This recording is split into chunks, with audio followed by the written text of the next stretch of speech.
parenthesis of LeetCode. Hello guys, welcome back to the channel. Today we are going to do valid parenthesis of LeetCode.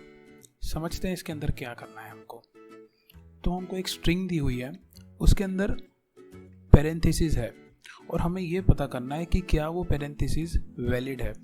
अब valid का मतलब ये होता है कि अगर कोई पैरेंथेसिस ओपन हो, हमको मालूम है कि there are 3 types of parenthesis. इसको हम स्मॉल पैरेंथेसिस बोलते हैं, इसको हम करली बोलते हैं और ये हमारा जो थर्ड ब्रैकेट होता है या फिर हम इसको स्क्वायर ब्रैकेट बोलते हैं। So there are 3 types of parenthesis. तो हमको ये रिटर्न करना है, हमको ट्रू और फॉल्स रिटर्न करना है, जिसमें हमको ये बताना है कि क्या जो पैरेंथेसिस स्ट्रिंग हमको दी हुई है क्या वो वैलिड पैरेंथेसिस है। जैसे कि ये वाला फर्स्ट एग्जांपल देखते हैं। तो इसके अंदर एक ओपन हो रहा है और एक क्लोज हो रहा है। तो क्योंकि इसके अंदर एक ओपन हो रहा है और एक क्लोज हो रहा है तो ये एक वैलिड पैरेंथेसिस है। यहाँ पे देखते हैं तो ये open close open close open close, ये भी एक वैलिड है। लेकिन अगर ये देखते हैं तो ये स्मॉल ब्रैकेट ओपन हुआ लेकिन स्क्वायर ब्रैकेट क्लोज हुआ, इसलिए वैलिड पैरेंथेसिस नहीं है। तो ये हम यहाँ पे फॉल्स रिटर्न करेंगे।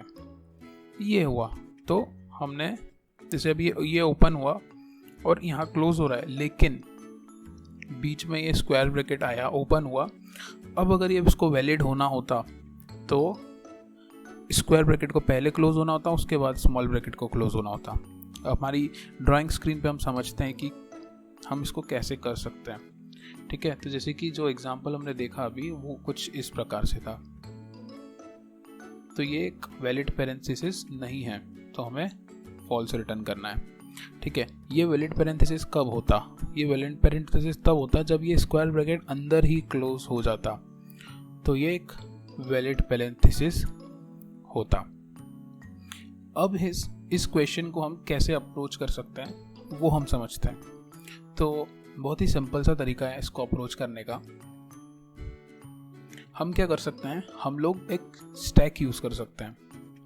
तो ये जो स्ट्रिंग ये हमको एज एन इनपुट स्ट्रिंग मिलने वाला है। ठीक है, ये एक स्ट्रिंग एज ए स्ट्रिंग हमको मिलने वाला है इनपुट के अंदर।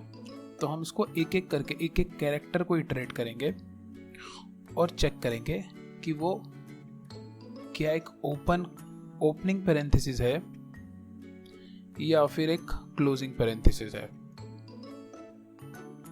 ये हम चेक करेंगे। अगर वो एक ओपनिंग पैरेंथेसिस है तो हम उसको स्टैक के अंदर स्टोर कर देंगे। अब स्टैक के अंदर स्टोर क्यों कर रहा हूँ मैं? फॉर एग्जांपल जैसे यहाँ पे हुआ तो यहाँ पे ये स्मॉल ब्रैकेट ओपन हुआ, उसके बाद बिग ब्रैकेट ओपन हुआ। तो आइडियली पहले इसको क्लोज होना चाहिए, उसके बाद इसको क्लोज होना चाहिए।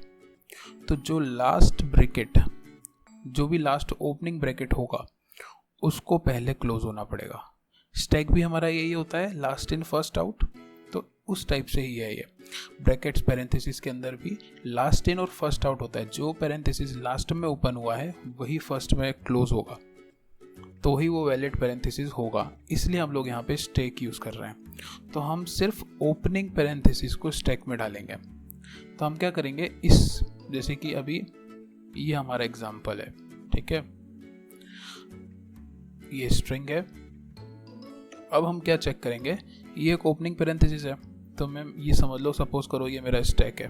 ठीक है, तो ये 2 वैल्यूज़ आने वाली है मुझे मालूम है। तो ये आया तो मैंने इसको यहाँ स्टोर किया। ठीक है, फिर ये भी एक ओपनिंग पैरेंथेसिस है तो मैंने इसको यहाँ पे स्टोर किया। ठीक है, अब ये जो आया ये मैं चेक करूँगा कि ये क्लोजिंग पैरेंथेसिस है। ठीक है, तो मैं क्या करूँगा, अपने स्टैक में से चेक करूँगा कि क्या मेरे स्टैक की साइज़, अगर स्टैक एम्प्टी है और अगर मुझे क्लोजिंग पैरेंथेसिस मिल रहा है तो मैं डायरेक्टली रिटर्न कर दूंगा फॉल्स। ठीक है, और अगर ऐसा नहीं है, मतलब मेरे स्टैक के अंदर भी कुछ है, तो मैं स्टैक डॉट पॉप करूँगा, ये जो सबसे ऊपर वाला पैरेंथेसिस होगा वो मुझे मिल जाएगा। ठीक है, फिर मैं इसको बोलाऊँगा बाहर, ये हम यहाँ पे है ऑलरेडी। मैं इन दोनों को चेक करूँगा, ये वाला जो पैरेंथेसिस है अगर ये इसका ओपनिंग पैरेंथेसिस है तब तो ठीक है, तब तो आप आगे बढ़ जाओ, कंटिन्यू। और अगर ऐसा नहीं है जो इस केस में हो रहा है तो हम लोग रिटर्न कर देंगे फॉल्स। बहुत ही सिंपल लॉजिक है, इधर समझाना थोड़ा टफ है, इसलिए अपन कोडिंग स्क्रीन पे चलते हैं और वहाँ मैं आपको ये क्वेश्चन को और बेटर तरीके से समझाने की कोशिश करूँगा कोड करते हुए। ठीक है, तो हम अपनी कोडिंग स्क्रीन पे चलते हैं। हम अपनी कोडिंग स्क्रीन पे आ चुके हैं। यहाँ पे हम सबसे पहले एक एम्प्टी स्टैक इम्प्लीमेंट कर लेते हैं। सिंपल है, स्टैक इम्प्लीमेंट करने के अंदर कुछ नहीं करना होता है हमको, स्टैक हमको टाइप करना होता है जावा के अंदर। किसका स्टैक चाहिए हमको, तो हमको एक कैरेक्टर का स्टैक चाहिए।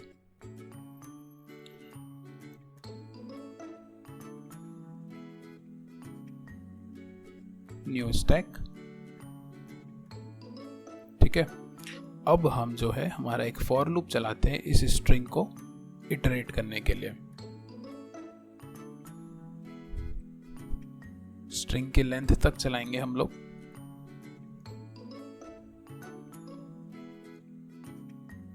ठीक है, अब हम क्या करेंगे, सबसे पहले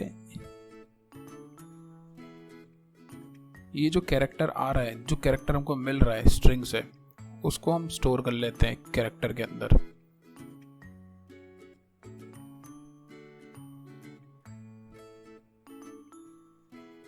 ठीक है, सी के अंदर अब मेरा जो कैरेक्टर है, करंट पे जो भी हमारे इटरेशन पे जो कैरेक्टर होगा वो सी के अंदर आ जाएगा। उसके बाद हम चेक करेंगे क्या ये ओपनिंग है या क्लोजिंग है। ठीक है, तो हम सबसे पहले चेक करते हैं ओपनिंग के लिए। अगर C double equal to opening 3 parenthesis है हमारे पास। ठीक है, या फिर C double equal to curly bracket का ओपनिंग हो, या फिर C double equal to square bracket का ओपनिंग हो।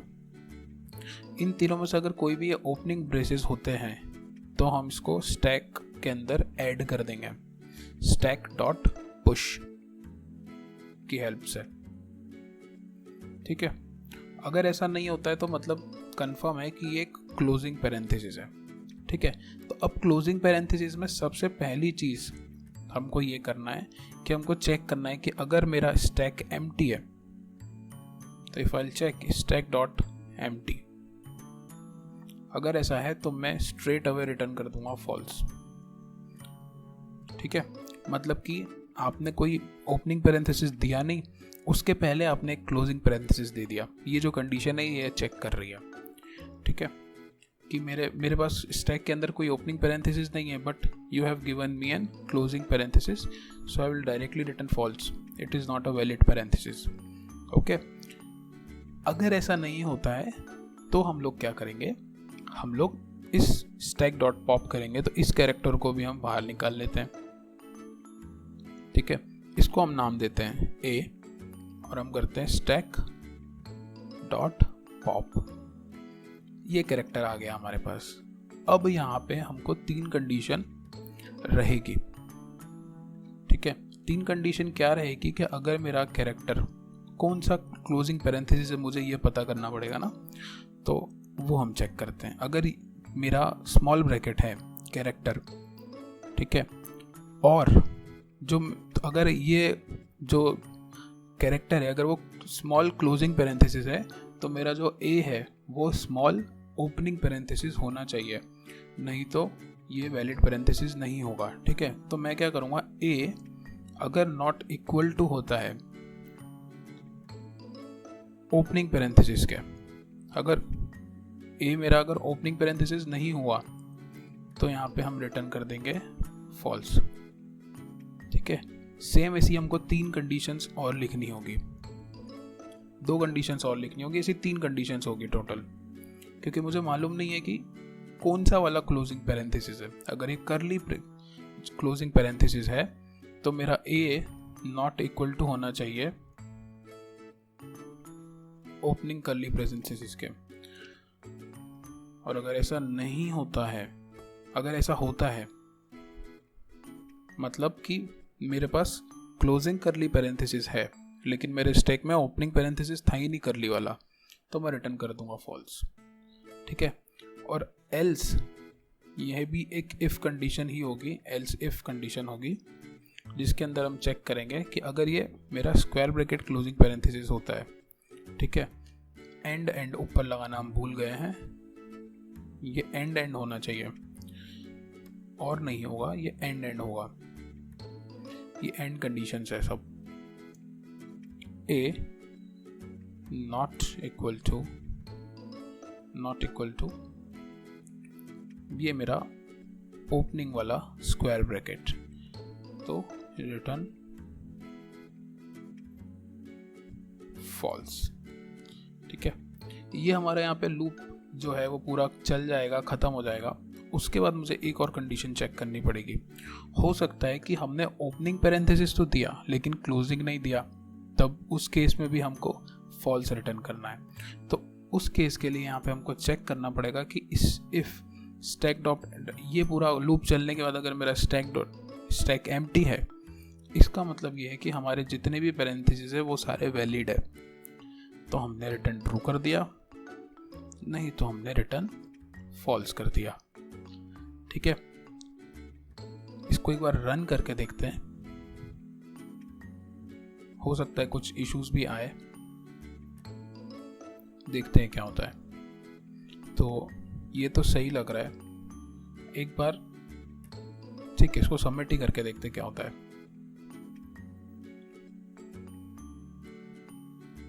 देखिए सबमिट हो गया। तो ये इसका सिंपल सा सॉल्यूशन था, हमने उसको इटरेट किया, हमने एक एक कैरेक्टर को चेक किया। अगर ओपनिंग पैरेंथेसिस है तो हमने उसको स्टैक के अंदर पुश किया, अगर क्लोजिंग पैरेंथेसिस है तो हमने स्टैक में से पॉप किया और चेक किया कि अगर उसका मैचिंग हमको ओपनिंग एंड क्लोजिंग पैर मिल रहा है तो ठीक है, अगर नहीं मिल रहा है तो हम रिटर्न फॉल्स कर देंगे। एट द एंड हमने क्या चेक किया, हमने चेक किया कि अगर मेरा स्टैक एम्प्टी है तभी मैं जो है रिटर्न ट्रू करूँगा, मतलब सारे पैरेंथेसिस के पेयर्स कंप्लीट हो चुके हैं, और अगर ऐसा नहीं होता है तो मैं फॉल्स रिटर्न करूँगा।